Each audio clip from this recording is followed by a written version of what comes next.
Hey guys, Rich Pollution here, and you're watching the Nerd Revolution. So I'm back with a PlayStation VR follow-up review. Now, you might be wondering, Rich, you said you were never going to buy the PlayStation VR unless it dropped in price, so why are you back with this review? Well, first of all, it's dropping in price in September, which is this month.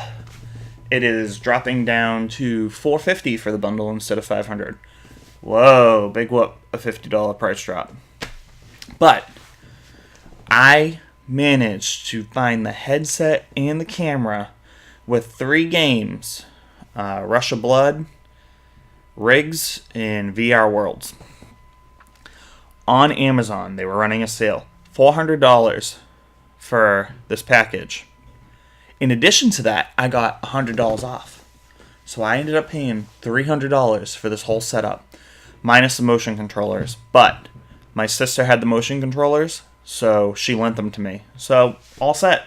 And for anybody looking for the motion controllers, you can buy them used rather cheap. Instead of spending the $90 like they want you to spend, just buy them used from GameStop. As much as I hate promoting GameStop, they sell them for $30 a piece. So you save $30 by buying them that way. So, but let's get to the real review here.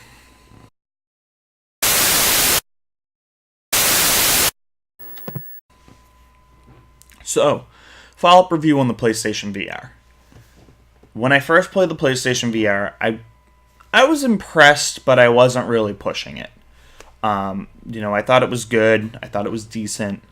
I couldn't see spending more than $300 for the whole setup, which ironically I managed to find. But now that I've sat down and I played for, I don't know,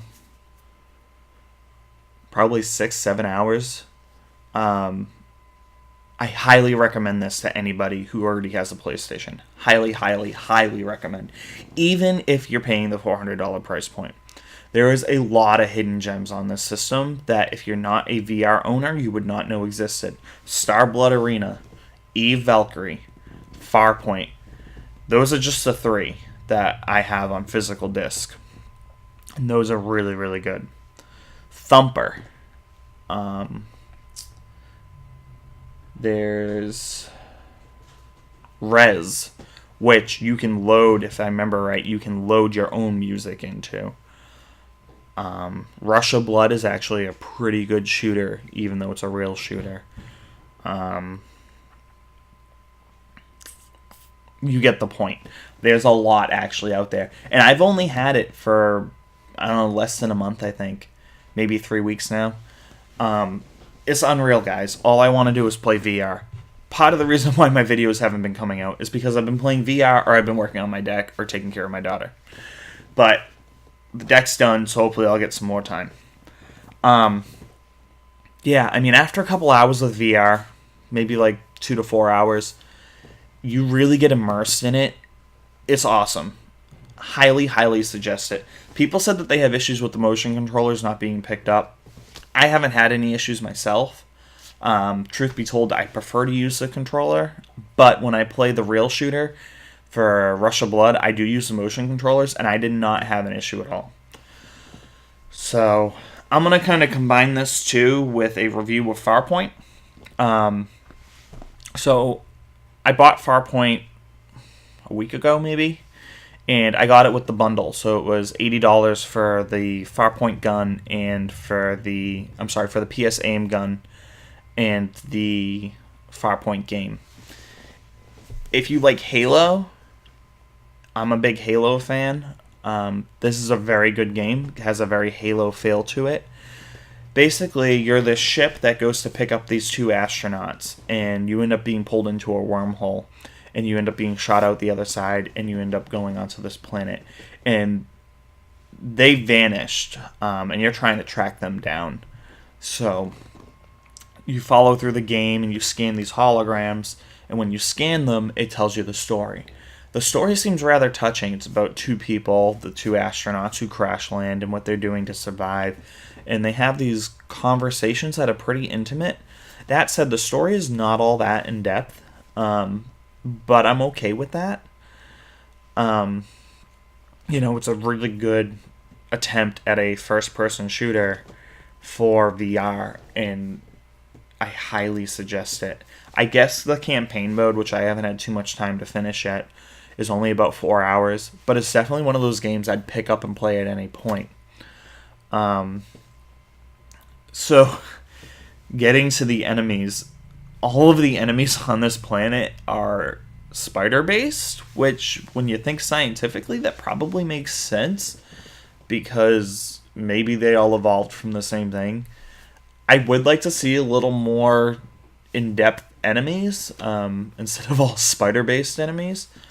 And if you don't like spiders, this is not the game for you, so try to avoid it. If you don't like spiders and VR gets to you, this is definitely not the game for you.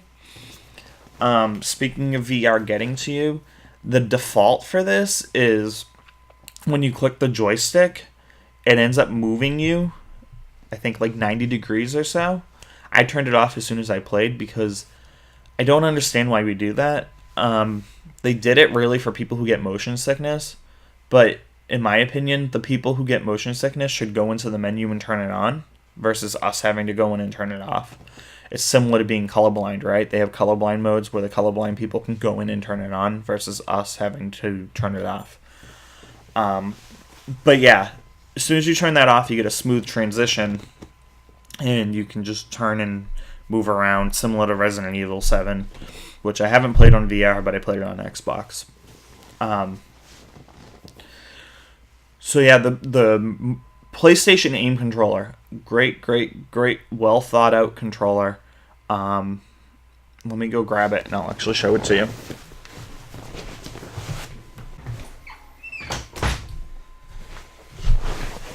So I'm going to talk to it first, and then I'll do some shots and show you guys up close. But so what's cool about it, it's pretty compact actually.